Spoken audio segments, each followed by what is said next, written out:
Okay, let me just bring up my PowerPoint and get it started, everyone.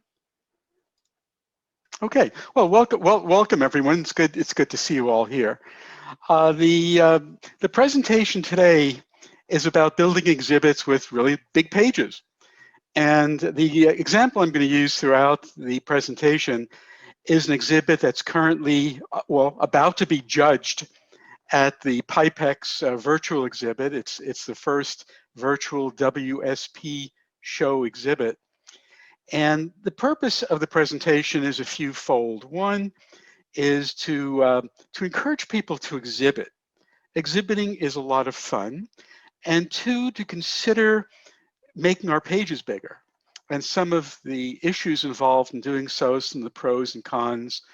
We're going to be looking a lot at the tools that we use. A lot of what I'm about to say also pertains to album pages. So with no further ado, let's begin.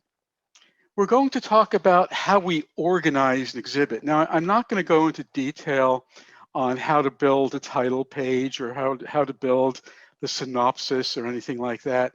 We're going to stay more with the mechanical side of things today. And we're going to look at 3 ways to organize. And I found that most people are a little bit intimidated by the very concept of putting the exhibit together. How do you start it? How do you organize it from scratch? So we're going to talk about that. We're going to look at how we assemble the material, how we scan things, and how we write up items in such a way where the creation of the physical exhibit flows easily from the steps we take in preparation. First thing we're going to do is assemble a stock book filled with stamps and covers. I highly recommend that you use stock pages that are loose leaf like this one and arrange stamps such that they're easy to scan.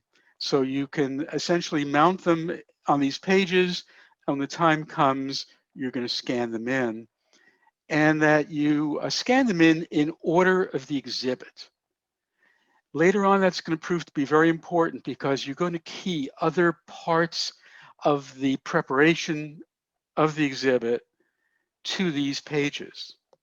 So what we're looking at here, these happen to be some essays of stamps of Guatemala, some airmail stamps that appear in the exhibit. A few of these, one of these was actually issued, the rest were never issued as stamps. The next thing we need to do is to scan absolutely everything that we're going to exhibit. And sometimes that means scanning the same image twice to highlight something. So for one thing, you're going to have to decide what resolution you're going to scan your images at. I recommend that for stamps, we scan everything at 600 dots per inch. And that for covers and documents, we go down to about 300 DPI. At 600 dots per inch, you'll be able to really bring up a lot of fine detail. For example, if you look at the first 3 scans, those are scans of the face that you find in the 4th image. And since we're looking at essays and proofs in this case, you can see very fine differences in the shading that you're going to highlight later on. Now, this particular exhibit is a 10-frame exhibit. It's the largest exhibit I've done so far. I'll talk a little bit about previous exhibits and how we built upon them, increasing the size of pages as we go. But we want to show this full scan. So here's what you're looking at. You're on your computer, you've got a folder called Images. And within this folder, in this particular case, there were nearly 700 scans, almost all of which go into the exhibit. By the way, when I produce an exhibit, I produce 2 forms of it. In one form, the exhibit pages have all the scans in the exhibit. That gives me a very, very detailed copy of the exhibit that I can post online. So for example, in the current virtual exhibit, the images were placed, so I didn't have to try to photograph very large sheets because the sheets I created already have these scans. Later on, I remove the scans from the exhibit and then mount the material on pages that have outlines of the images, but not the images themselves. So this is an ordered group of images. Here's an example of why you might want to blow something up and scan some details. Guatemala issued a stamp for progress, peace and progress, showing clasped hands. Well, this stamp never came to issue. Again, this is an essay, and the reason it never came to issue is because the folks who judged the essays didn't like the skin color. They thought the skin color was too dark for the issued stamps. So here you see the skin color that they rejected. It's important to assign catalog numbers to these stamps because you can order it in terms of some reference book. My recommendation would be to use the most advanced and detailed catalog that you can find. In this case, the International Society of Guatemala Collectors issued a catalog, which we call G1 and G2, which provide tremendous detail and information about varieties. So for every scan, a catalog number was assigned that has the catalog number, and I set up a system where if it was an essay, it began with an E, if it was a proof, maybe a G, and so on, and then the very detailed catalog numbers. When we go further into the preparation, you'll see how this is key for organizing. Now here's something that's very, very important. You're going to create a text document that represents the exhibit. In this particular case, it was a 10-frame exhibit. This document is 46 pages long. Why is this document so important? Because when you go from preparation to producing pages, having a document like I'm about to show you will help you to cut and paste and produce an exhibit. Now, every item in the exhibit has something in common. Every item, for example, has a title for that particular issue. In this case, the Estrada Cabrera commemorative issue of 1917.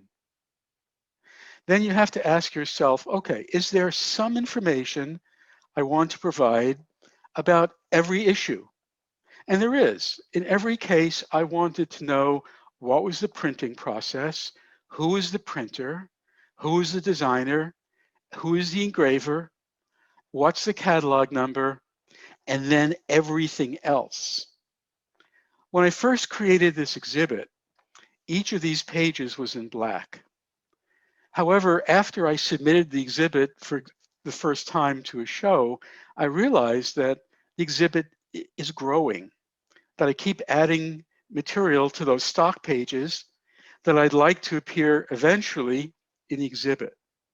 So what I started doing is, after the exhibit was done, I realized, whoa, these are big pages. And if I mount any new material, I have to redo entire pages. So what I did was I created new entries in blue so that next time I redo the exhibit, every bit of work I have to do is now coded in blue. So it makes it easy to grow the exhibit. So here's a little more detail. So I begin every entry with the name of the issue. And here are the 4 bits of information that I want to know about every issue. Now, in my document, I include the catalog numbers. You won't want to do that in the exhibit itself. But this way, this document with its catalog numbers exactly follows the scans. And it provides additional information that does go into the exhibit. So we're going to start to look at some of the hardware tools. And when I first did this kind of presentation, one of the folks who attended told me, hey, Michael, you're making this look awfully expensive. And if I need all these tools, I don't know, maybe I shouldn't do this. So I want to point out that what I'm showing you is the range of tools not to say that each of them are necessary for the exhibit. And we're going to look at hardware tools first. So first things we're going to look at is how you capture the images and the kinds of equipment you can use. And then how do we actually go ahead and print pages, especially considering that some of these pages are likely to be rather large. Well, first of all, let's talk about the basic scanning tool. The basic scanning tool is a flatbed scanner. These are available for less than $100. They're very simple to use. And I happen to use an Epson model J371. They'll almost all scan up to about 2,400 dots per inch. And you'll be using this scanner for 95% of what you do. Then there are flatbed scanners, what I call the honey I blew up the scanner. And this is the same kind of flatbed scanner, but as you can see from the image of Lynn's magazine lying in the scanner, it's quite large and can directly scan up to tabloid-sized pages, which are 11 inches by 17. And this happens to be a scanner from a company called Mustech. Not very expensive and sometimes useful, especially if you're doing really large documents. If you do a revenue exhibit and you have large revenue documents, this can be very helpful. Another kind of scanner is a high-speed multi-sheet two-sided scanner. This is what I tend to use at home for office documents. If you're going to scan in a large reference document and want to literally use optical character recognition and pull out bits and pieces to put into that document, this is an easy way of getting it done. This is an Epson model DS860. Now here's a totally different kind of scanner. This is a book scanner. Our society, the International Society of Guatemala Collectors, bought one of these to help archive a lot of material that comes in over the transom. What makes this scanner unusual and particularly helpful, if you look at the book it's scanning, notice that the book has a curvature to it when it's lying flat. A normal scanner will tend to distort the images due to the curvature. This scanner actually scans the page once with a laser, knows where the curvature is, and then scans again, producing an image which compensates for the curvature. So the images coming out of this look flat, even though the material is curved. And this can be very helpful. It's a little bit more expensive. And finally, we have the USB stamp microscope itself, which is great for details, but it's not as useful as it might look because a good flatbed scanner, for the most part, will give you both the magnification and the resolution that you need. But for completeness, I've just included this. I do occasionally use it, but I did not use it for the exhibit. Now we talk about printers. Now, in progression, when I first learned to exhibit, I went from 8.5 by 11 pages to tabloid pages to something really big, which I call quarter frame pages. A quarter frame page is 17 inches across by 22 inches high. When I made the transition from 8.5 by 11 to tabloid, I used this printer. It's a large format, sheet-fed printer that can print onto tabloid-sized pages. It happens to be an Epson Workforce 1100. These are a little bit on the expensive side. They go probably about $800 or $900 at least. Now here's where it gets really interesting. If you want to do these large pages that I'm going to refer to, and you don't want to send it out to a print shop, you'll need something like this. This is a roll feed large format printer, the kind that you make blueprints on, for example. So you can get these pages done at a local print shop, but this particular format, the pages come in a continuous roll that's 100 feet long by 24 inches across. So technically, not only can you print pages for an exhibit, You could print a banner with it if that's what you really wanted to do. But notice that the width of the roll is 24 inches. And I mentioned earlier that the large format is 22 inches. So you're going to have to cut away 2 of the borders each time to produce the page after you've printed it. This printer has the ability to cut off pages at the right length, but it's still a bit too wide. And the paper available for these printers comes in various weights, and we'll talk about paper and weights a little bit later. Now we get into the software side of things. By software, I'm using a pretty broad definition. I'm using software to define the graphic design software that we use, the media, that is the paper we print upon, the page protectors, and the storage and shipping as well. All those I'm putting into the broad rubric of software. Let's talk about the actual graphic design software. I got to make a really strong point here. If you choose the wrong software, you're going to suffer greatly. It's really important to choose the right one. The reason I say that is when I first started doing album pages and exhibits, I used an old software called Adobe PageMaker. I don't know if anyone ever used PageMaker. It was an early design software, but Adobe stopped supporting it. And all the files that were captured in PageMaker are totally inaccessible now. I had to redo pages and start from scratch. The other thing is, if you choose the wrong software, you can run into other kinds of problems in it taking you a very long time to assemble pages from these wonderful documents that we've produced, all the scans and the exhibit documents. I standardized on Microsoft Publisher, and I did for a number of reasons. One is it's a general purpose graphic design software. 2 is that Microsoft isn't going anywhere. Another is that it allows easy movement of pages. And finally, it's not very expensive and it's readily available as part of the Microsoft Office 365 suite. So why is it so important? Again, you don't want to go into a dead end. You actually have a choice of 3 different kinds of software for creating exhibit pages and album pages. The first are word processors like Microsoft Word. There are exhibitors who use Microsoft Word to produce their exhibits. I don't recommend it because it's hard to move around graphics, to size them, and to produce really easy to do pages.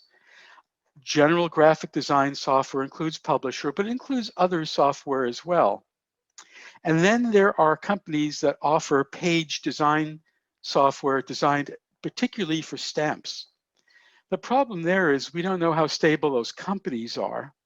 It's another kind of software to learn, and I generally don't recommend it. So you're concerned about the ability to manipulate graphic elements, the stability of the software provider. Does it integrate with other software? Can you take, for example, a spreadsheet you created and bring it into your exhibit easily? Well, you can if you use Microsoft Excel and want to bring it into Publisher. Or you have a document in Microsoft Word and want to bring the text into Publisher. Finally, it's not a place to skimp. Get the software you need. Don't be like the guy in the photograph. Now, as far as choosing the media, the exhibit pages, we basically have, well, a main choice of 3 sizes.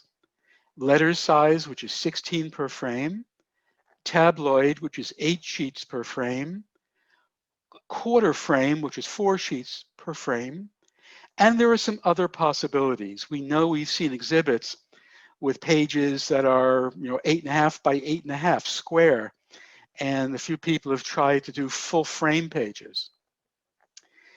You've got the choice of color. I recommend using white, but use color liberally in the inks you use otherwise. For the paper stock you're going to use, it's related somewhat to size. If you're using 8.5 by 11 pages, they're supported, these pages are supported by plastic rails inside the frames. For 8.5 by 11, no problem supporting a single sheet on a rail with relatively thin paper. But as the paper gets larger, then one rail is supporting a larger sheet all the way down to the quarter frame size, where the frame rail is supporting a pretty big sheet. You don't want it to curl, so you want to use some heavy weights. You'll want to think about things like borders. How do you want your sheets to look, and how obvious do you want the flow of pages? And when I talk about punched holes, generally I don't mean punched holes in the sheets. I'm really talking about the punched holes in the page protectors, depending upon how you're going to store and transport the exhibit. Here I've actually drawn the pages to scale so you can get an idea of what the legal, tabloid, and quarter frame size look like. When you consider the size of the pages, the first thing you're going to consider is the size of materials being displayed. If you're only displaying stamps, you're more likely to be okay with 8.5 by 11. But if you're displaying artwork, if you're displaying large revenue papers, oversized covers, you might want to go larger. I like to sometimes blow a stamp up to very large proportions to make a point. So the size of your illustrations will determine the page size. What about text? It's very hard to read a lot of exhibits. And when I think of exhibits, I tend to think of what a museum exhibit would look like. I want a little bit larger text. And larger sheets give you more control over white space and text. You can be very creative about the objects and how they're placed. Are they square? Do you want to skew them? Sometimes skewing a large object takes more space, but aesthetically, that's what you want. What about your title page? Most people think of a title page as a letter-sized page, but why does that have to be? What about the availability of protective covers? It turns out that you can get any size you want. There are companies like Atlantic Protective Pouches that make very, very large pages. You want to be concerned about your access to printers. How are you going to transport the exhibit? The bigger the pages, the harder it is to transport. Very easy with letter-sized pages in a normal binder. A 10-frame exhibit is 160 pages. Easy with binders, maybe multiple binders. Tabloid, well, we have tabloid-sized binders. Again, not such a problem. Quarter frame gets tricky, and I'll talk a little bit more about that later. So here's what I did. I started off with my very first exhibit, which was on the exotic Quetzal bird stamps of Guatemala. I learned to be an exhibitor because I had to. I became a director of the American Philatelic Society, and as director, part of my responsibility was to make decisions about exhibiting in the United States. The AAPE provides ideas on new rules and rule changes, and ultimately the APS board votes on it. Well, as someone who would vote on those rules, I realized that unless I became an exhibitor, I should probably refrain from voting. So I learned to become an exhibitor. And in the first exhibit, I read all the books. I read Steve Zwillinger's Pathway to Gold and all of that. And I created an exhibit. I was very fortunate. At the first time I exhibited, I got AAPE's Novice Award and large gold. So that really inspired me to continue further. So the first exhibit was an 8.5 by 11 page, but I wasn't really happy with it because I created a 2-page spread that I'm going to show you in a little while that really needed something wider. So I need to think about it. I decided, okay, let's go bigger. Let's go to tabloid. Let's go to 11 by 17 pages placed horizontally. So here are the choices I made. I decided to create a four frame exhibit. First, I actually converted the Quetzal single frame to a tabloid size. Then I decided to create from scratch a new 4-frame exhibit. And I let the title page occupy what space it needed. I chose a heavy paper stock. I bought custom protector pouches.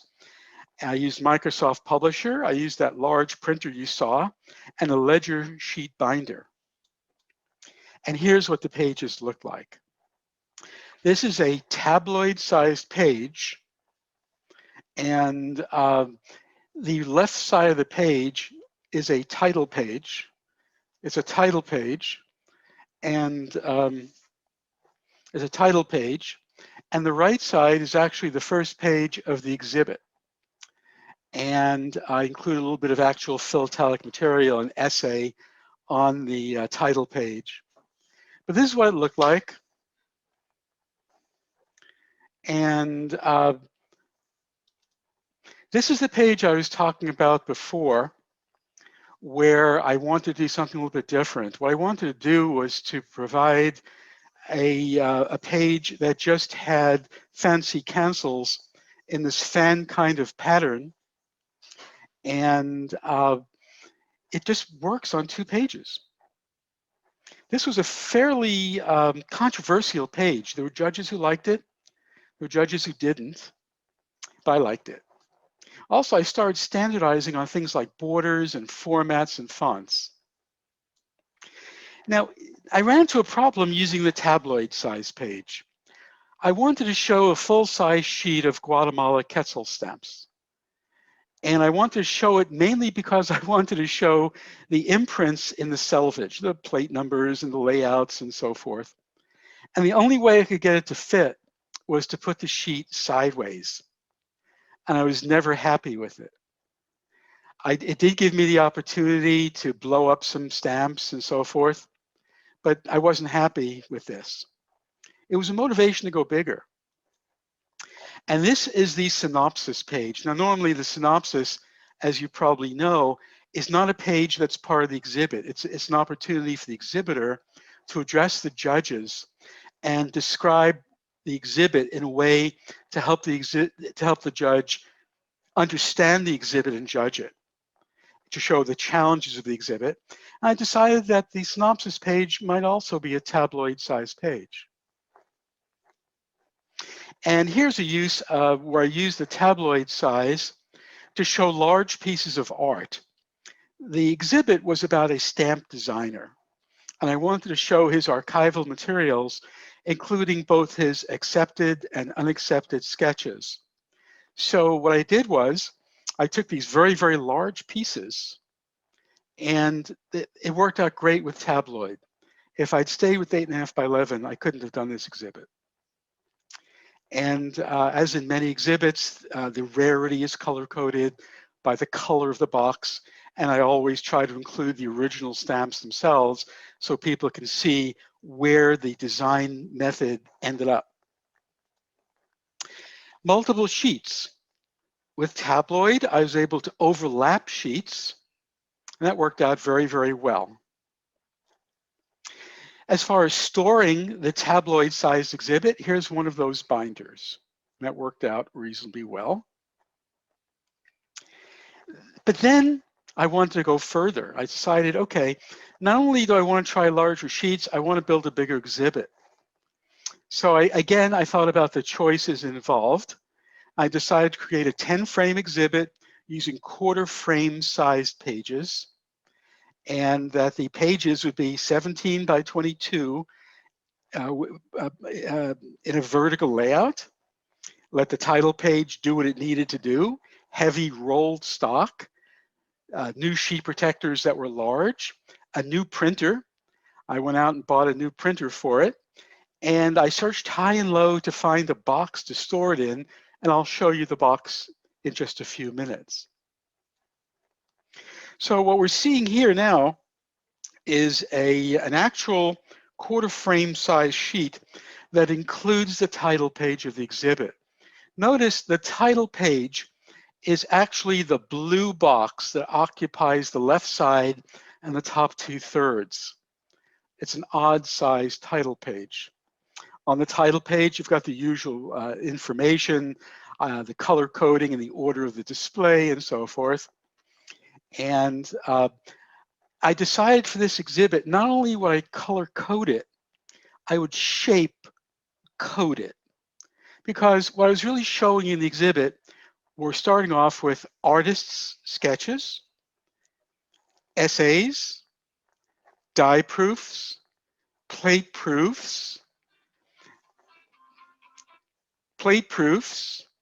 and what we call these books that the salesman had, salesman sample books, and of course the stamps themselves. So I decided to shape code. The shape code is as follows. See the stamps, first of all, the title blocks are all in square, rectangular squares. The stamps as issued are all in black boxes with round corners. Plate proofs are all in blue, and so forth. Well, remember the problem I had with the sheets in the tabloid layout. Now I've been able to take those same sheets, not one of them, but two of them, and orient them properly. So that worked out really, really well. And above, it shows the color coding and the shape coding of plate proofs. This page shows a little bit more. It shows plate proofs as issued and these salesman sample books, I call them color trial plate proofs in kind of a purple. It shows how I enlarged the noses of these essays. And also, I have two issues on a page. I needed to have a way of separating, because this is a large page, you don't want a lot of just empty space. I started using a blue bar to always separate issues. Here's an example of a very, very large piece of art on a quarter frame size page. This is a pen and ink design of an issue that never really got issued. There was supposed to be a federation of Central American states. That didn't happen. But the artist's artwork is a thing of great beauty and size. But there's also communication between the designer and the authorities that would select the stamps. So these are actual letters. They're about 8.5 by 11, or actually a little bit larger, more like European sized letters, just to compare the size on this sheet. Again, talk about wanting to blow things up. These are plate proofs of an issue of Guatemala, the Indian woman issue. And what's interesting about it is some of these were done on a moire paper. A moire paper is a paper on whose surface is printed a pattern of horizontal and vertical lines. It was a way of trying to prevent people from erasing cancellations. But how do you show this kind of fine detail? Well, what I was able to do was to take one of the stamps and really blow it up. Remember, this is a large, large sheet. This stamp and the box are like an 8.5 by 11 all by themselves. So you can really see it. I've got to tell you, in showing this online, it is not nearly as nice as seeing it in person in its full size. Now we come to the issue of, well, how do you store this thing? Well, Uline is well known as a company in the United States that makes cardboard boxes and holders. And they make a deluxe artwork shipper that has a cardboard box that looks like a pizza box. And it has a foam inset. And the foam inset has concentric foam insets that are all kind of connected together but scored so they can be removed. And if you remove the unnecessary foam, it turns out to be exactly the right size for these sheets. And they also provide a sheet that has like cones that will press down onto the exhibit and keep it in place. So that worked out really, really well. And I grouped each, let's say 5 or 6 pages into its own envelope. And then when I'm ready to carry it to an exhibit or ship it, I can put bands around it. This is to carry, let's say on board a plane, you can have a few of these bands. So that's basically the presentation. And I'm going to turn it back to the moderator in just a moment. Okay, and I'm going to stop my sharing. Let's see, how do I do that? Here we go. And back to Steve, who is the moderator. Okay, well, thank you, Michael. That was a very informative presentation. At this time, we ask that you unmute yourselves. If you have any questions or comments to our presenter, please ask.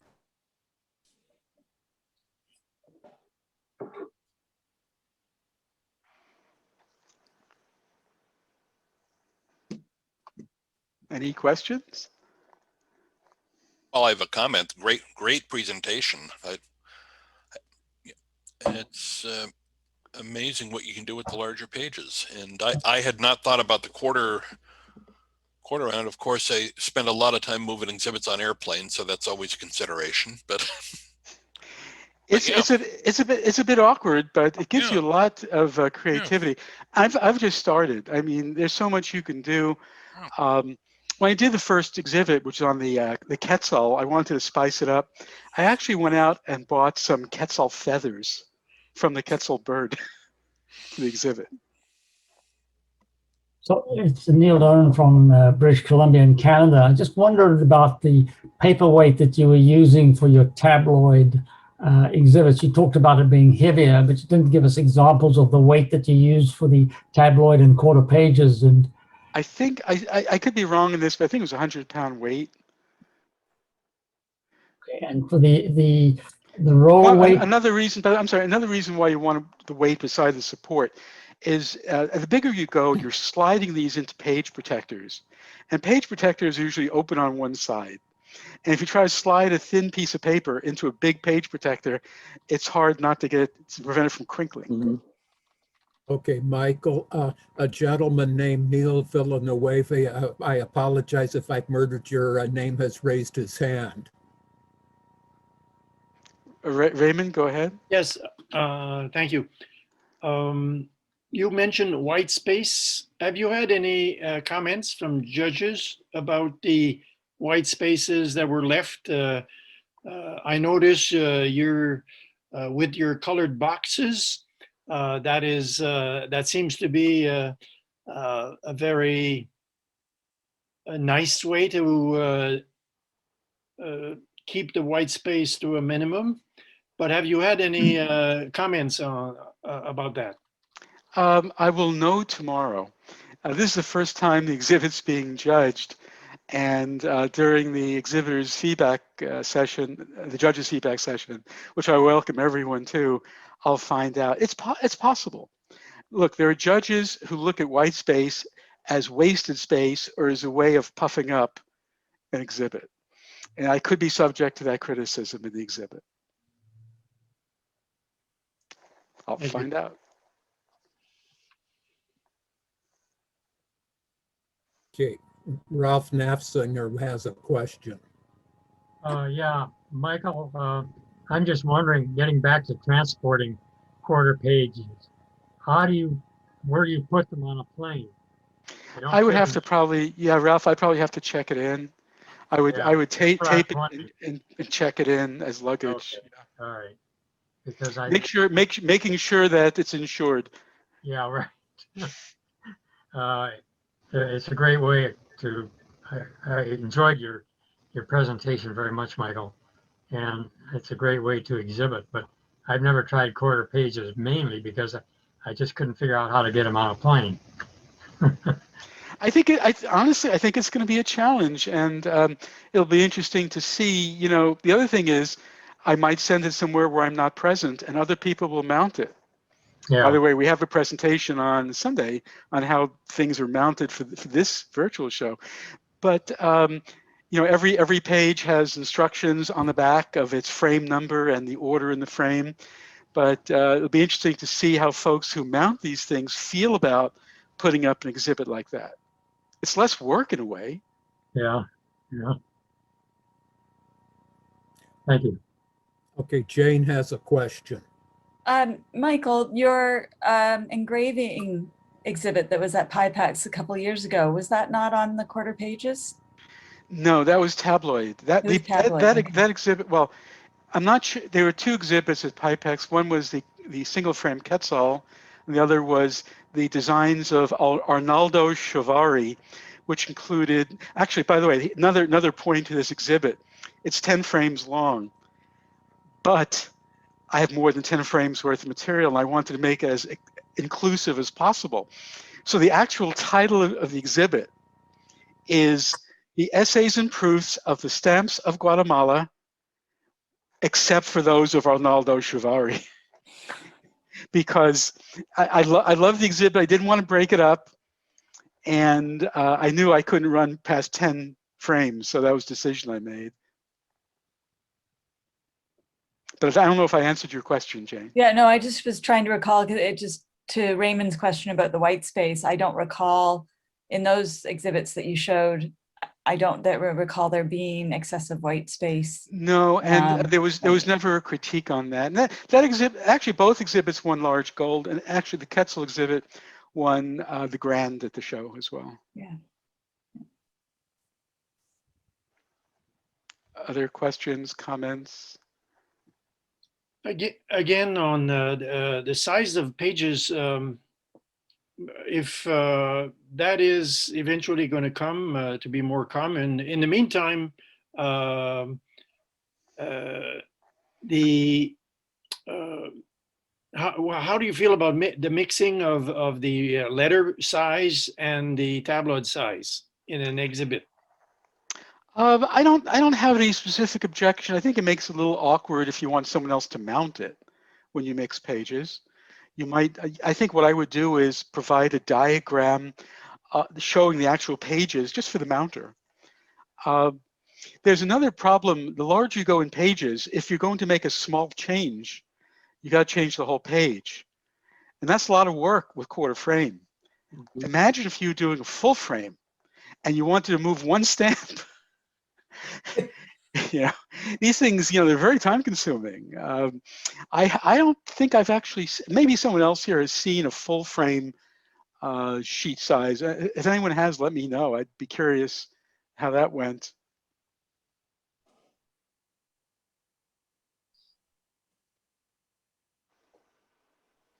I saw one in France that was full frame, and that was, if I recall correctly, it was to do with birds, and the person had painted a tree and then put the stamps all around the tree. It was a very different form of exhibiting than what we see, but.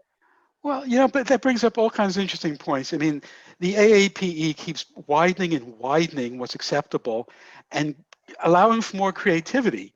So for example, I've thought of things like, well, maybe putting a little printed circuit board in there that produces some kind of sounds. Or now people are talking about QR coding.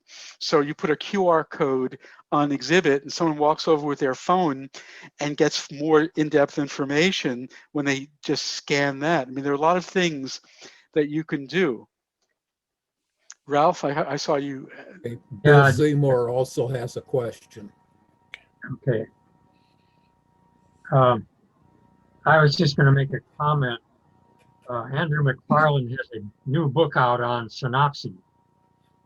I don't know whether any of you have seen it. I have not read it, but it is available on Amazon, and I've seen it. Yeah, that's it. That's right, Eric. Got it 3 days ago. Oh, can I see it again? Well, Can you hold it up again? There. And I've seen Andrew's synopses in his exhibits, and they're excellent. They're just wonderful. So he's kind of, I consider him kind of the expert on that area. I can't recommend too highly Steve Zwillinger's book called Pathway to Gold. It's a fabulous book because it gives examples I used it when I first started exhibiting. Before I first exhibited, I read his book cover to cover, and it just gave me so many ideas. I recommend it, and I think AAPE will actually provide it to you. I also recommend, if you're starting exhibiting, AAPE has a great service where their judges, people review it and give you feedback before you ever exhibit. Yeah. Yeah, that's very good. Okay, Bill, you wanted to make a comment? I was actually going to ask a question. Where do you source page protectors for quarter exhibit pages? Atlantic Protective Pouches.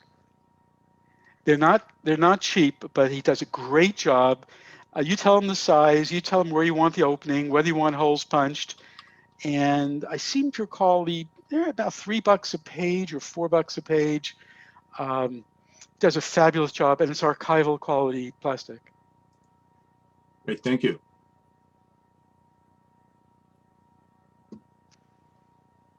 I'm first a little comment, and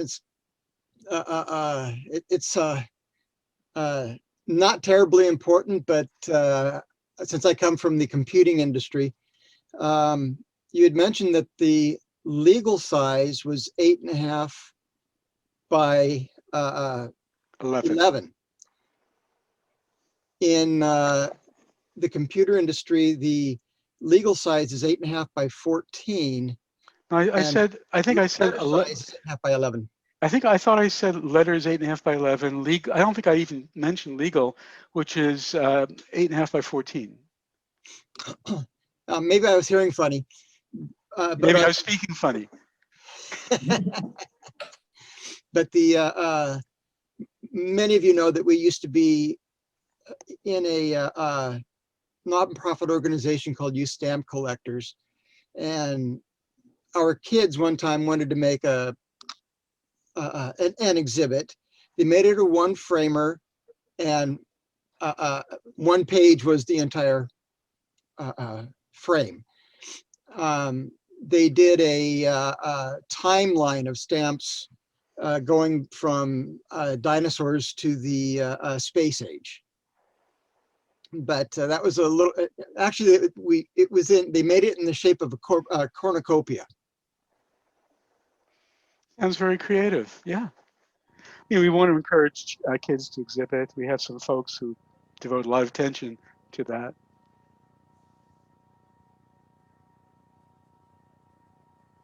Yeah, again, I would encourage people to give it a try. Look, stamp collecting can be a very isolating hobby. It can be just ourselves on a desk at home, and no one ever gets to see our material. But we love our material. It's special to us. Why not share it? And you know what? You don't have to worry about competing. There's non-competitive exhibits you can enter it in. And if you get good at it, you can compete.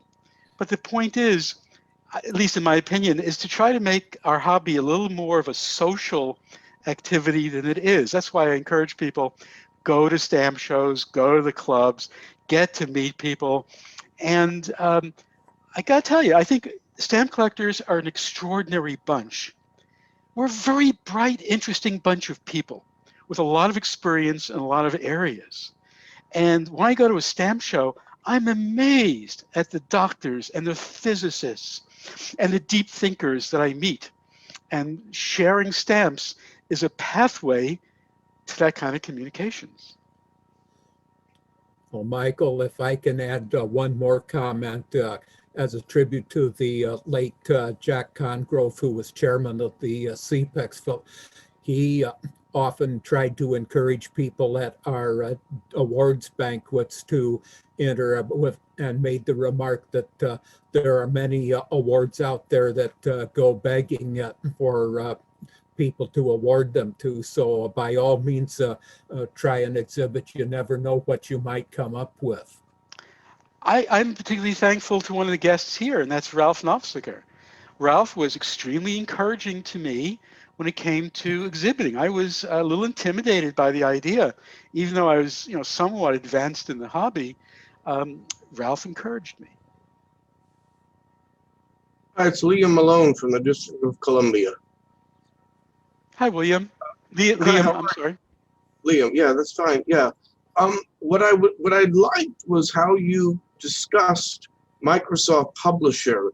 I had edited the Revealer in Publisher, which is the journal of the Era Philatelic Association, for 10 years. And I had already known Microsoft Word for a decade or more. You know, I'm 61, so I was using Word when it first came out.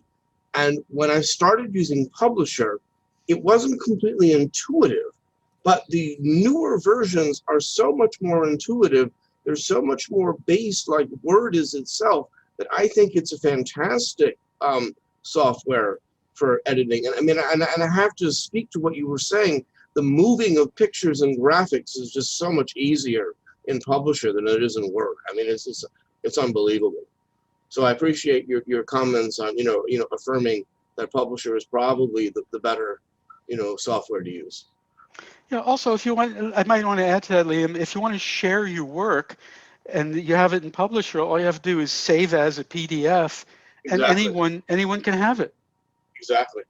It is. And Yeah. also, when we prepared to do PIPEX, Bill Seymour was particularly instrumental in figuring out how to take PDFs and turn them into the online exhibits that are part of PIPEX. And I was Right. just able to give him PDFs. PDF, sure. So that's the beauty of it. It is that. Yeah. Thank you. Yeah. The only downside to Publisher is that there is no Publisher for Macs. Oh. No, there's not. There's not. And is there an equivalent, Jane, or Liam? Is there anything in the Apple world that? Yes, there is. Let me find out. See, the current. I resigned as the editor of the Revealer a couple of years ago because I wanted to turn it over to somebody so that going forward there were at least two of us that could potentially be the editor. Okay, so he's doing it now, and he's a Canadian, and he uses Apple. So let me find out what he's using, and then send it on to the someone here who can disseminate the information to the group that's participating right now. I mean, I think I don't know what he uses, so I don't want to hazard a guess. Okay, yeah. I mean, there are other programs that I've seen being used, but the learning curves are much steeper, especially in light of what you said, Liam. I think Mark wants to make a comment. Yeah, I think Keith, you were probably up before me. I'll let you go if you like. Okay. Those who are scared about the price of software, what I use is OpenOffice, which is free for anybody to use, and it will save in Microsoft formats and in PDF. Will it create a .pup file, a Publisher file? That I don't think it does that, but it's does PDF. Right. And I'll just give one other. I use a Mac as well, and I may be the odd person out here, but I use PowerPoint to make my good idea. Because again, you can move images around very easily. Yeah. I think you can use PowerPoint, but I think you have a lot more power in your hands doing it in Publisher. Yeah, you do. My comment, I personally am a frustrated Publisher user, and I have had difficulty finding good now, granted, maybe some of the later versions may be more intuitive, but I also am having difficulty finding good instructive literature on how to use PowerPoint or Publisher and answer my questions. I would suggest this. I'm working on a massive James Hoban exhibit. So it's a very common stamp, but the story behind it is fascinating. And it's about the fun of philately.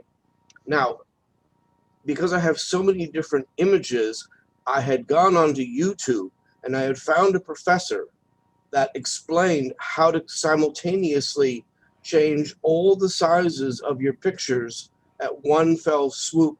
It takes a while to hit like Control, Alt, and highlight everything. But these videos are on YouTube. If you kind of use Google on YouTube, you can find some of these instructions. I mean, I think it's very helpful. I mean, you know, I have a young mentee who's 24, and you know, he's very tech savvy. So he's giving me this information. So we all need some young people. I mean, this is where, you know, the younger philatelic crowd, you know, the teens and the kids could really be teaching us some things. I mean, could you imagine if we can get some 15-year-olds to learn Publisher? What we could learn? By the way, there's another piece of software you might want to play around with. If you want to do a lot of scans, normally you'd scan the stamp and save it and straighten it, whatever. There's a company that makes software called Easy Image, and you can take a sheet filled with stamps. It'll scan the entire sheet at once, and then it'll spit out a JPEG for every one of those images and straighten it and deskew it. And I've used that when I wanted to look at perforations on a bunch of stamps. I scanned in 100, created 100 images, put each one into Easy Perf, so I could figure out the perfs down to 1/10 of a perf. That's the difference.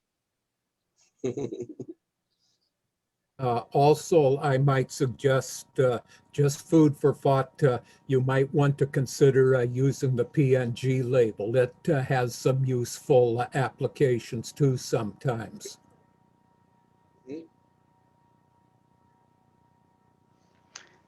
Okay, anything else before we draw this to a close? I'd like to make sure everyone at least thinks about coming to the APS Town Hall, which is the next event. A lot of people are going to be there. Scott English will be there talking about the APS and all the progress we're making in many, many different areas. You'll get to meet a lot of the luminaries in the hobby, including, well, I don't want to mention his name. He's registered, but I don't know that it's public that will be there. But there are good reasons to be there. Thank you for this. Okay, thank you, everyone. By the way, my role is as host to all of the online sessions, except those for which we have alternate hosts, of which Mark Loomis is one, and Bob, oh, come on, forgot Bob's last name. Bob Reynolds. Yes, I'm sorry. Bob Reynolds. He's not here, that's why I can't remember. Bob Reynolds is the other alternative host. I'd like to thank you all for being here. It's been a great discussion, and I look forward to the future with you. Bye-bye. And again, thank you to Michael Bloom for this presentation. I hope everyone has a great time at this year's PIPEX, and hopefully maybe we can see some of you in person next year, Lord willing, and have a good show. And I would especially like to encourage everybody to be sure to take a good look at the dealers. The dealers help make this event happen. And come to the Great American Stamp Show in Chicago in August. It's on. It's the biggest stamp show in the country and one of the first to get hopefully past COVID. So hopefully we'll see you there too. Sounds good. Thank you so much. Bye. Bye, thank you.